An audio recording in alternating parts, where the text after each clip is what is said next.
Salam sejahtera buat kita semuanya di hari ini, di tempat ini, dan pada kesempatan ini kita bisa berkumpul dalam keadaan sehat dan tidak kekurangan suatu apapun. Pertama sekali saya ucapkan terima kasih kepada Bapak Kepala Sekolah yang telah meluangkan waktunya dan memberikan kesempatan kepada saya untuk melakukan pengimbasan materi tentang budaya positif. Dan tidak lupa juga saya mengucapkan banyak terima kasih kepada rekan kerja saya, Bapak Ibu Guru, yang telah hadir di tempat ini dan mendukung segala pekerjaan atau tugas-tugas saya dalam rangka mengikuti kegiatan calon guru penggerak. Baik, langsung saja saya akan memulai. Ini sekedar hanya sebagai pengenalan atau sosialisasi saja kepada kita, dan diharapkan bisa kita laksanakan pada saat pembelajaran di sekolah. Baik, adapun pembahasan pada hari ini berjudul tentang konsep inti budaya positif. Di konsep inti budaya positif terbagi atas 5. Yang pertama itu perubahan paradigma belajar, yang kedua disiplin positif, yang ketiga motivasi perilaku manusia, dan yang keempat keputusan dasar, yang kelima posisi kontrol, restitusi, keyakinan kelas, dan segitiga restitusi. Yang pertama itu perubahan paradigma belajar. Di sini ada 2 langkah, yaitu stimulus respon, kemudian teori kontrol. Stimulus respon itu ada beberapa. Yang pertama itu kebutuhan semua orang sama. Yang kedua, semua orang melihat hal yang sama. Yang ketiga, guru mencoba mengubah murid agar berpandangan sama dengan guru. Yang keempat, perilaku buruk siswa dilihat sebagai sebuah kesalahan. Dan yang kelima, guru bisa mengontrol murid dan modal berpikir menang kalah. Sedangkan teori kontrolnya terbagi atas 5. Yang pertama itu kebutuhan semua orang tidak sama. Yang kedua, semua orang memiliki gambaran berbeda. Yang ketiga, guru berusaha memahami pandangan murid. Yang keempat, perilaku buruk murid memiliki tujuan. Dan yang kelima, guru tidak bisa mengontrol murid dan model berpikir menang kalah. Yang kedua yaitu disiplin positif. Ya. Jadi artinya di sini Bapak Ibu, kita bisa menerapkan disiplin positif ini agar apa? Agar kita bisa menciptakan suasana belajar yang kondusif. Artinya kita menunjang bagaimana siswa itu biar bisa mengikuti pembelajaran dengan nyaman dan aman. Di sini disiplin positif, makna disiplin sekarang telah berubah menjadi sesuatu yang dilakukan seseorang pada orang lain untuk mendapatkan kepatuhan. Kecenderungan umum adalah menghubungkan disiplin dengan ketidaknyamanan, bukan dengan apa yang kita hargai atau pencapaian suatu tujuan mulia. Disiplin positif adalah nilai, keyakinan, dan kebiasaan sekolah yang berpihak pada murid agar murid dapat berkembang menjadi pribadi yang kritis, penuh hormat, dan tanggung jawab. Adapun nilai-nilai yang muncul kalau kita melakukan penerapan budaya positif adalah keadilan, tanggung jawab, kejujuran, bersyukur, lurus hati, berprinsip, integritas, kasih sayang, rajin, komitmen, percaya diri, dan kesabaran. Disiplin positif terbagi atas 3 di sini langkah-langkahnya atau penerapannya. Disiplin positif merupakan suatu cara atau strategi penerapan keberaturan tanpa kekerasan dan ancaman yang dalam praktiknya melibatkan komunikasi tentang perilaku yang efektif antara guru dan murid. Yang kedua, dalam penerapan disiplin positif ini, murid diajarkan untuk memahami konsekuensi dari perilaku.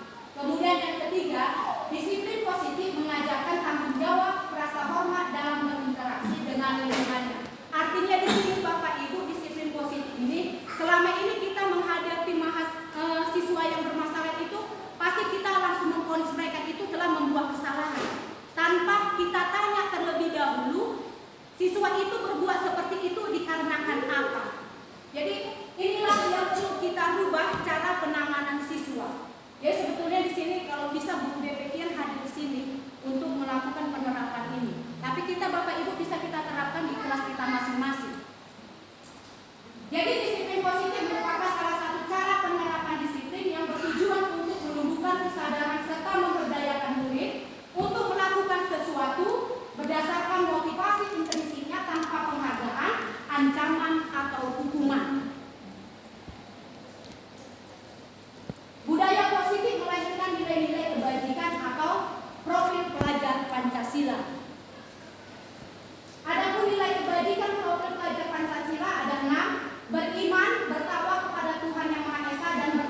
mulia, yang kedua kebinekaan global, yang ketiga bergotong royong, yang keempat mandiri, kelima bernalar kritis, yang keenam adalah kreatif.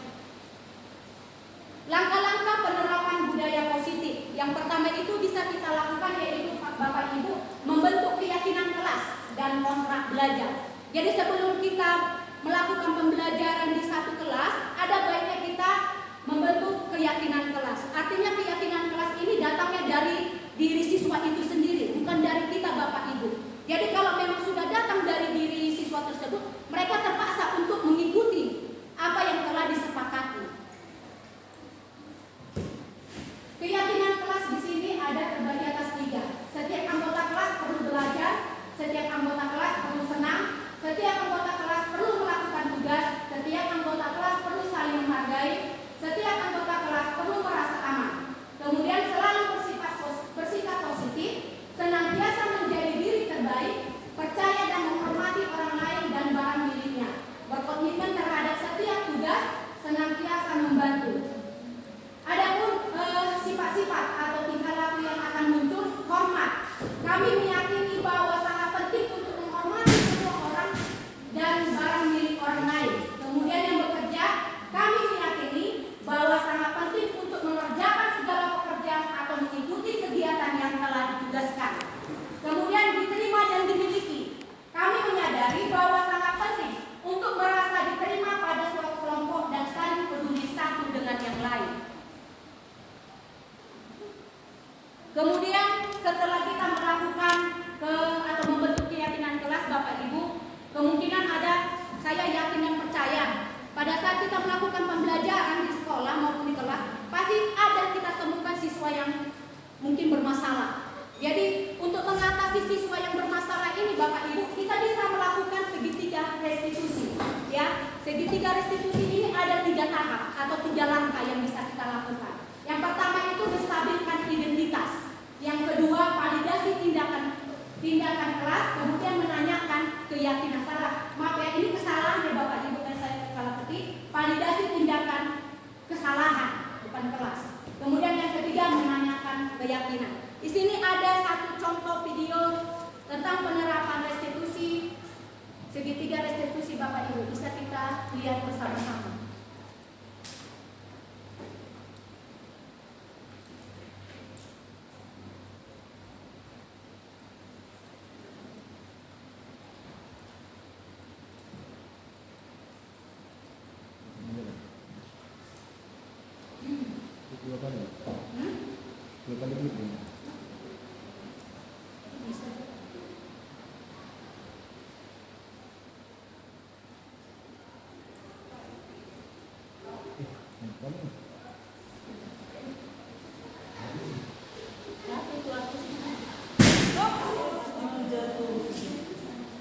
Kunci kormanya.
Oke,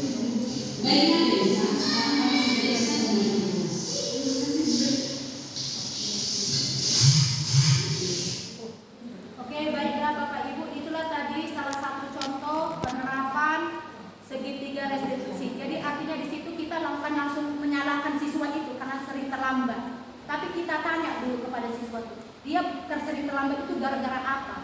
Kemudian kita tanya kembali kepada siswa tersebut, keyakinan kelas apa yang telah dilanggar. Kemudian kita kembalikan lagi kepada siswa tersebut, bagaimana cara mengatasi biar dia tidak terlambat lagi. Itulah dia yang salah satu contoh penerapan segitiga restitusi.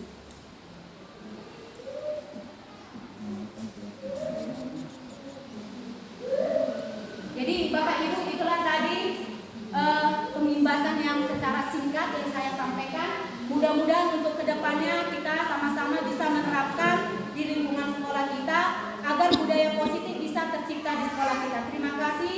Sekali lagi saya ucapkan juga terima kasih kepada Bapak Kepala Sekolah, terima kasih kepada Bapak Ibu Guru yang telah mendukung untuk pelaksanaan kegiatan saya pada hari ini.